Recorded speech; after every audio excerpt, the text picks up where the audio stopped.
karena belum melaksanakan sholat maghrib, dia ikut ingin bersama-sama dengan imam ini. Iya. Sholat isya itu kan 4 rakaat ya. Betul. Sedangkan orang ini berarti 3 rakaat. Betul. Pertanyaannya adalah apakah bisa nanti yang 3 rakaat ini orang ini mengikuti salam imam nantinya. Sedangkan imam ini kan 4 rakaat. Apakah bisa? Kalau misalnya bisa, apa yang harus dilakukan oleh orang ini yang melaksanakan sholat maghrib? Terima kasih. Iya.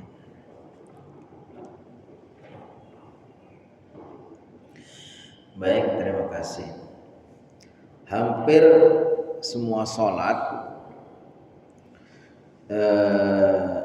antara imam dan makmum itu bisa berjamaah, karena hampir semua sholat itu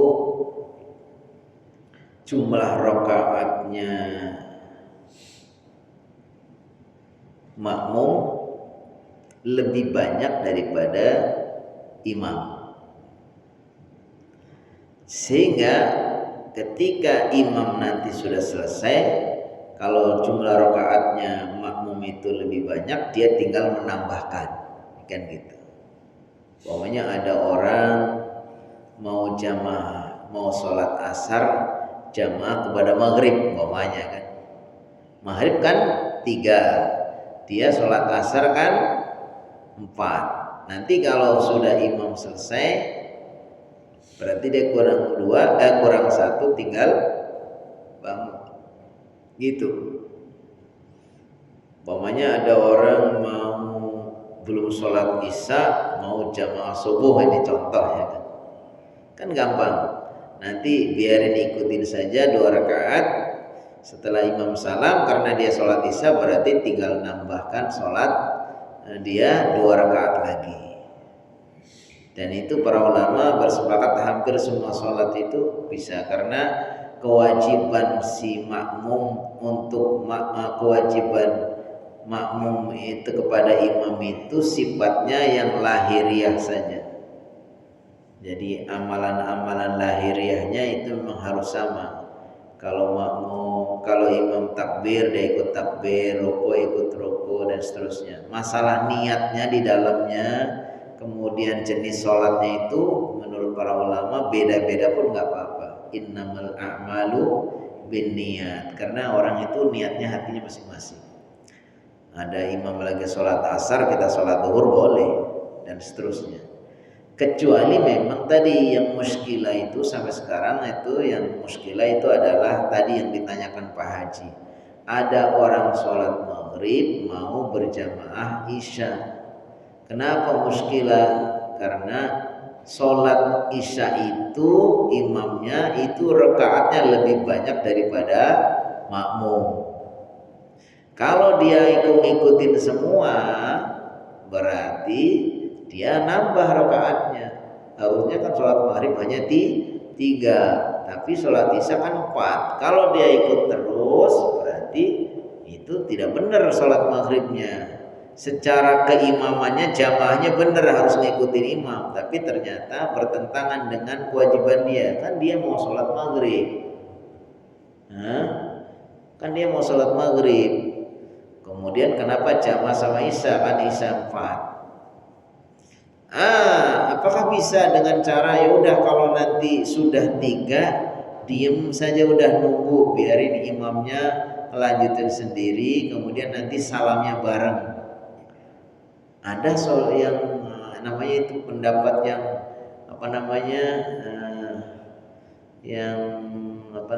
ya termasuk yang nyeleneh, pendapat yang aneh. Tapi kebanyakan para ulama itu membenarkan makmum kepada imam selagi jumlah rakaatnya sama atau lebih banyak.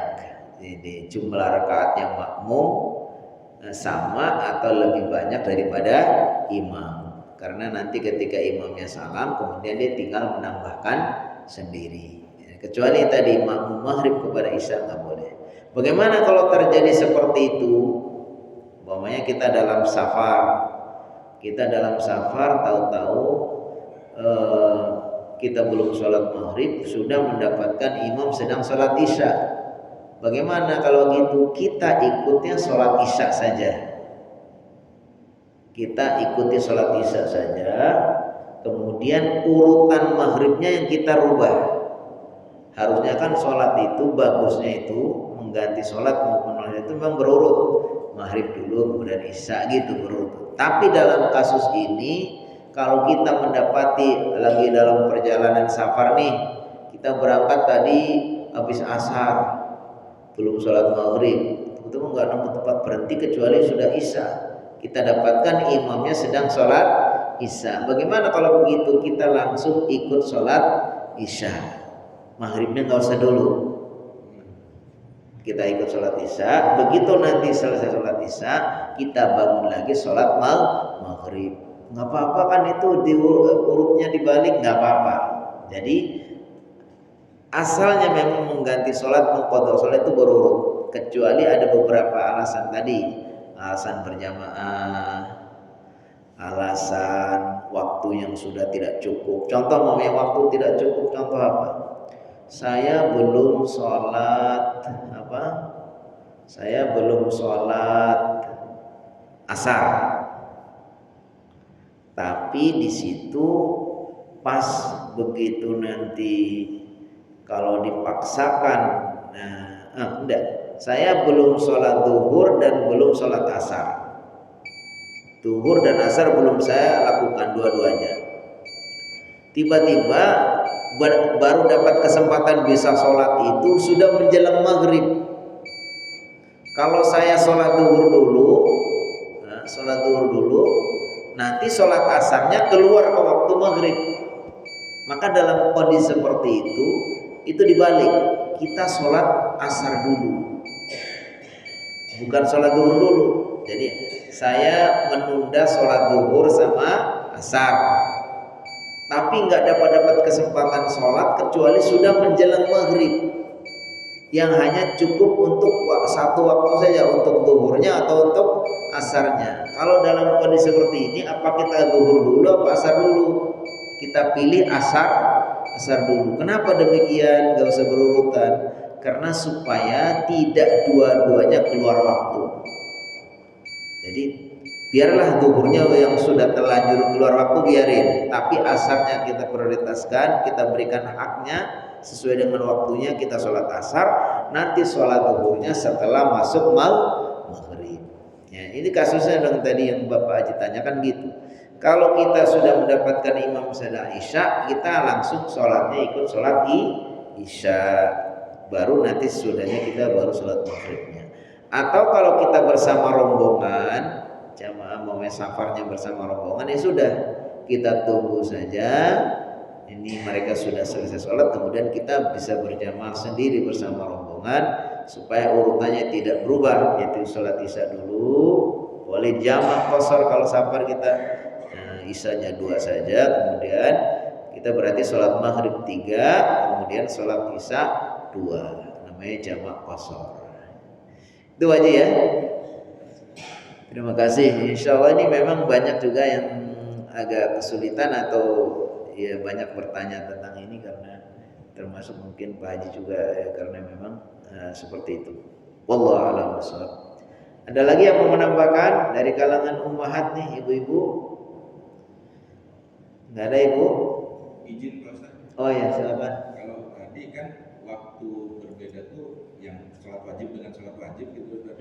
Kalau yang sholat rawatibnya gitu, kan ada orang yang katanya ngejar manfaatnya sholat qobliyah subuh gitu.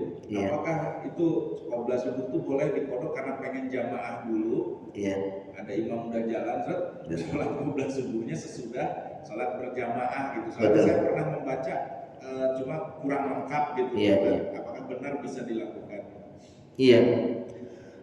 Secara umum ada hadisnya bahwa pernah Nabi Muhammad SAW melakukan sholat qobliyah subuh di qadha sesudah subuh ya.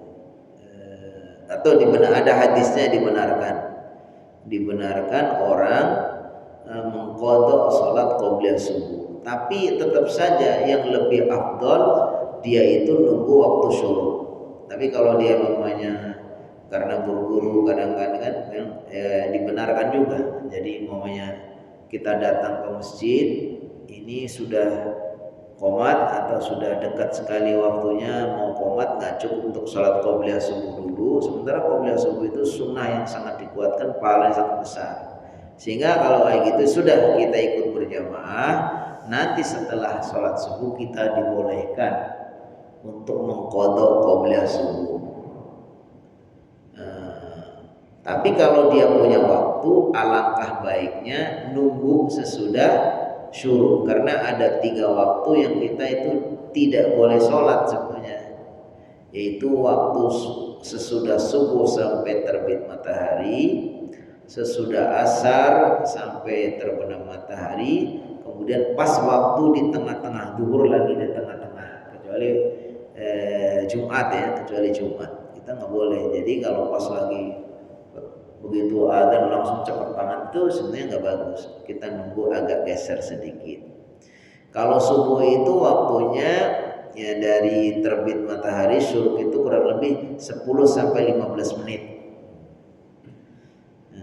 Tapi kalau maunya dia buru-buru, orang dia mau buru-buru ke kantor dan seterusnya, ya sudah kita sesudah sholat subuh kemudian setelah sawirid kemudian kita bangun untuk mengqadha qobliyah subuh. Cuman yang sering-sering orang juga bertanya kemana itu qobliyah subuh di qadha kan kadang-kadang aja kan.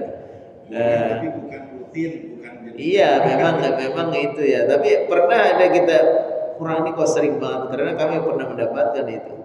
Sering banget orang itu. Sampai orang mengira dikira ada ba'diyah subuh apa gitu, takutnya dikira ada ba'diyah subuh. Tapi secara umum itu dibenarkan. Dan saya pernah membaca hadisnya atau ada penjelasan dari ulama tentang boleh mengqadha qobliyah subuh dilakukan sudah subuh karena karena kondisi tertentu saja. Wallahu a'lam bishawab. Iya. Cukup ya. Insyaallah dua penanya mewakili semuanya. Insyaallah kita bisa lanjutkan pada pertemuan berikutnya. Mudah-mudahan apa yang kita pelajari menjadi ilmu yang bermanfaat, menambah keimanan dan keilmuan kita, menambah kesalahan kita. Mari kita tutup dengan sama-sama membaca alhamdulillah dan doa kafaratul majlis. Alhamdulillahirabbil alamin. Subhanakallahumma wa bihamdika asyhadu an la ilaha illa anta astaghfiruka wa atubu ilaik. Assalamualaikum warahmatullahi wabarakatuh.